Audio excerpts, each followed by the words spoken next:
Hello friends, welcome to Jyothi's good last channel. ఈరోజు one of the healthiest recipe చేసుకుంటున్నామండి. మన Indian families తీసుకునే ఆహారపు అలవాట్లలో రైస్ అండ్ చపాతీ తింటాం. ఒక పూట రైస్ తింటే రెండో పూట చపాతీని ఎక్కువగా తింటాం. ఈ చపాతీతో పాటు ఒక్కొక్కసారి పరాటాస్ కూడా తింటాం. ఇక ఆరోగ్యాన్ని దృష్టిలో ఉంచుకొని చాలా వరకు చపాతీని మనం గోధుమ పిండితోనే కలుపుతాం. అయితే పరాటాస్కి మాత్రం మైదా పిండి వాడతాము. ఇది హెల్త్కి అంత మంచిది కాదు. ఇప్పుడున్న హెల్త్ ఇష్యూస్ పరంగా చూస్తే మ్యాక్సిమం పరాఠాలను గోధుమ పిండితోనే చేసుకుంటున్నాం. సో ఇప్పుడు నేను ఆనియన్ పరాటా చేస్తున్నాను. ఇక రెసిపీలోకి వెళ్ళిపోదాము.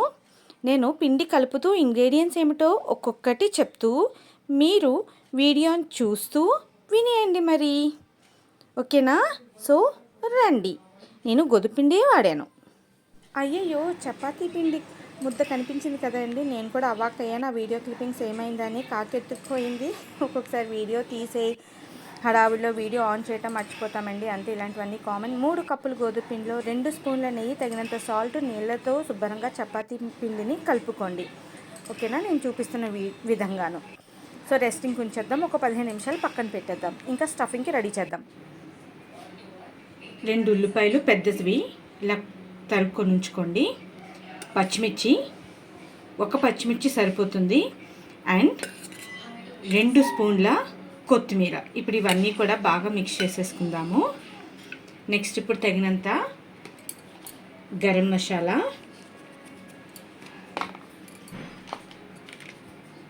హాఫ్ స్పూను గరం మసాలా వేసాను, 1 స్పూన్ ధనియాల పౌడర్ వేస్తున్నాను, 2 స్పూను కారం వేస్తున్నాను. సో ఇవి బాగా మిక్స్ చేసి పెట్టేసుకుందాం. ఉప్పు ఇప్పుడు అప్పుడే వేయొద్దండి,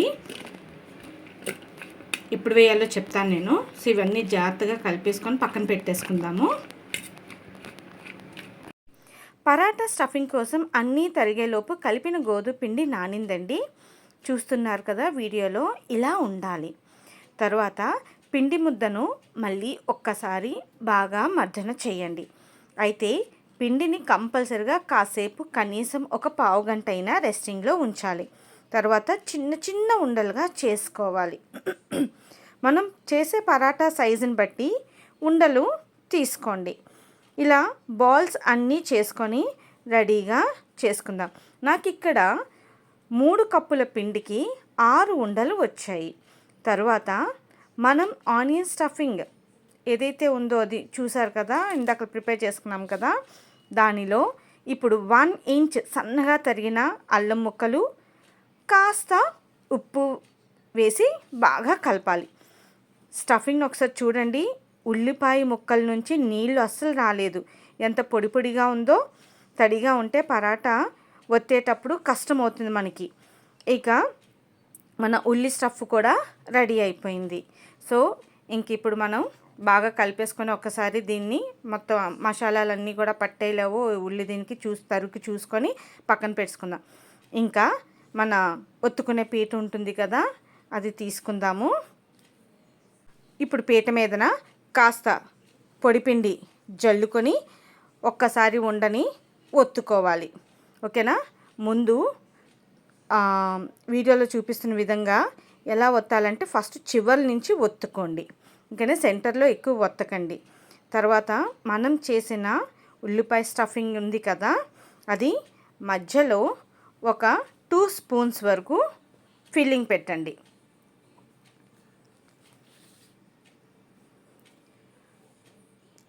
అయితే ఈ ఫిల్లింగ్ ఎక్కువగా వేయకండి. ఇప్పుడు అంచులను మడత పెట్టండి.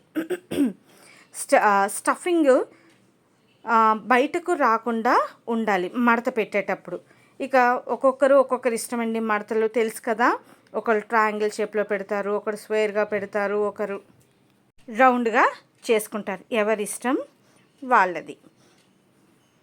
మడత పెట్టేసిన తర్వాతన ఇలాగా మళ్ళీ ఒకసారి పొడిపిండి జల్లుకొని ఒత్తుకోండి. అయితే స్టఫింగ్ బయటకు వచ్చినా ఏమీ కాదు. ఇలా ఒత్తుకునేటప్పుడు మరీ పల్చగా ఒత్తకండి, అలానే మరీ మందంగా ఒక చిన్న సైజు పిజ్జాలా ఒత్తకండి. చిన్నపాటి మందం ఉంటే సరిపోతుంది. చూసారు కదా, ఇలాగా స్టఫింగ్ బయటకు వచ్చినా ఏమీ కాదండి, వేగిపోతుంది. సో గాబరా పడి టెన్షన్ పడిపోయి అయ్యో స్టఫింగ్ అంతా బయటకు వచ్చేస్తుంది అనేసి మాత్రం అనుకోకండి. మీకు పొయ్యి మీద కాల్చేటప్పటికి అదంతా కాలిపోతుంది. ఇంకా పొయ్యి మీద మళ్ళీ మీకోసం రెండో పరాటా చూపిస్తున్నాను. రెండోది ఎలా చేయాలి. ఇది ట్రయాంగిల్ షేప్లో చేసుకున్నాను, చూస్తున్నారు కదా ఇలాగా. ఇంకా నెక్స్ట్ పొయ్యి మీద పెనం కూడా పెట్టేసుకుందాము. అది హీట్ ఎక్కుతుంది కదా, ఈలోపు హీట్ ఎక్కిన తర్వాత మనం ఈ పరాటా దాని మీద వేసేసుకొని కాల్చుకుందాం.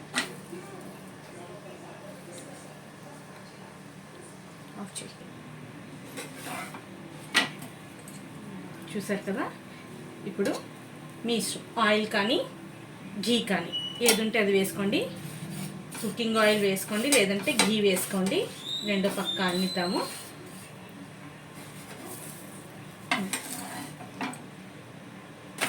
ఇప్పుడు రెండో పక్క కూడా కాలింది కదా. ఇక్కడ ఇటువైపు కూడా కొంచెం ఆయిల్ పెట్టేసి ఆయిల్ వేసి లైట్గా ప్రెస్ చేద్దాం. ప్రెస్ చేస్తే ఏమవుతుందంటే లోపలంతా కూడా చక్కగా కాలి పొంగుతుందన్నమాట. ఆయిల్ ఇలా వేసి వెనక వైపు కూడా అలానే, చూసారా చక్కగా ఎంత బాగా కాలిందో. ఇలా కొంచెం చిన్నగా ఒత్తండి ఇలాగా. అయితే ఫ్లేము మీడియం ఫ్లేమ్లో ఉంచుకోండి.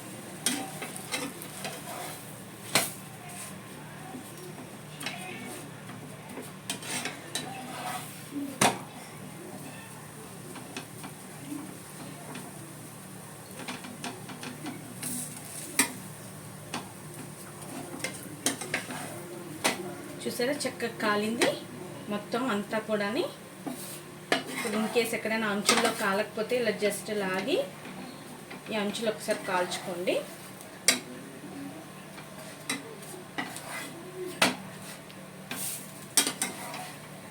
Onion paratha ready. Onion parathas అయిపోయిందండి, ఇంకా సర్వింగ్ చేసేసాను. అయితే దీనికి కాంబినేషన్గా క్యాబేజ్ వండానమాట. మా అమ్మాయి తిని చూసి చెప్తుంది, చాలా సాఫ్ట్గా వస్తాయండి.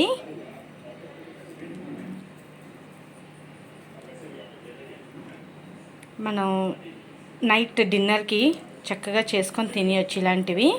నచ్చిందా వీడియో? ఉంటాను.